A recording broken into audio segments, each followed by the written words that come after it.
په دې اخره عشره کې څلور اعمال ډیر کوي. څو اعمال؟ څلور اعمال ډیر کوي په دې اخره عشره کې. څلور اعمال ډیر زیات کوي. یو چې کله د ماښام لمونځ وکړي یا د ماسخوتن لمونځ وکړي، ټیک شو، خامخا د خپل وس مناسب صدقه ورکوه. د خپل وس مناسب صدقه ورکه. 10 روپۍ دی طاقت کېږي، 20 روپۍ دی کېږي، 50 روپۍ دی کېږي، څومره چې دی طاقت کېږي هره شپه په دې اخرو 10 کې صدقه کوه د خپل وس موافق. ولې لیلة القدر شپه خو په دې اخره عشره کې یقیني ده که نه؟ په دې اخرو 10 شپو کې خو ده که نه چې هره شپه پکې تا د خپل وس مناسب صدقه ویستله، الله تبارک وتعالی درله پې 4 میاشتې د بره د 80 کالو عبادت ثواب درکړو. یعنی مطلب دا دی چې تا 80 کاله مسلسل صدقه ورکړه، 80 کاله مسلسل دې صدقه ورکړه. نو یو چې کله د ماښام لمونځ وکړه یا د ماسخوتن لمونځ وکړه په دې اخره عشره کې د خپل وس مناسب څه ورکوئ؟ صدقه ورکوئ. دویم عمل دا دی په دې اخره عشره کې خامخا یې کوئ چې د ماښام مانځه پسې یا د ماسخوتن په مانځه پسې کم از کم چې زیات نشي کولی 2 رکعته نفل خامخا کوه. چې زیات نشي کولی 2 رکعته نفل کوه، 2 رکعته خامخا کوه.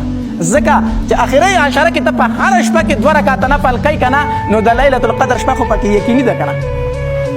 د لیلة القدر شپه پکې یقیني ده. نو داسې شوه چې تا 1000 میاشتې مسلسل د الله په دربار کې 2 رکعته نفل وکړو.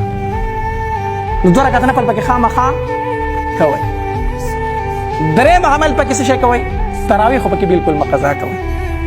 په دې اخره عشره کې تراویح درنه بالکل قضا ګورې نشي، تراویح درنه قضا نشي. وجه دا ده چې هره شپه پکې ته تراویح وکړي نو ته په هغې شپه کې د ودرېدونکو نه حساب شي، ته د الله په دربار کې ودرېدونکي حساب شي. او څلورم عمل پکې څه شی دی؟ څلورم عمل دا دی په دې اخره عشره کې چې کله د ماسخوتن لمونځ وکړي یا د ماښام لمونځ وکړي، ځکه شپه د ماښام نه شروع کېږي.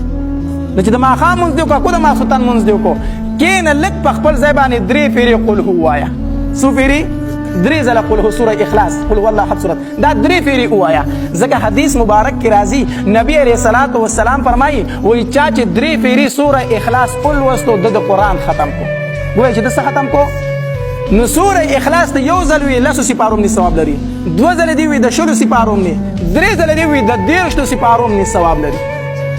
نو د ماسخوتن په مانځه پسې یا د ماښام مانځه پسې روزانه په دې اخره عشره کې څه وایه؟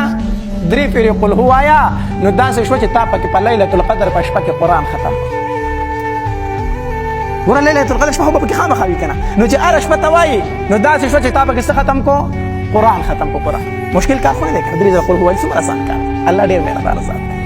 الله تبارک وتعالی ډېر مهربانه ذات دی.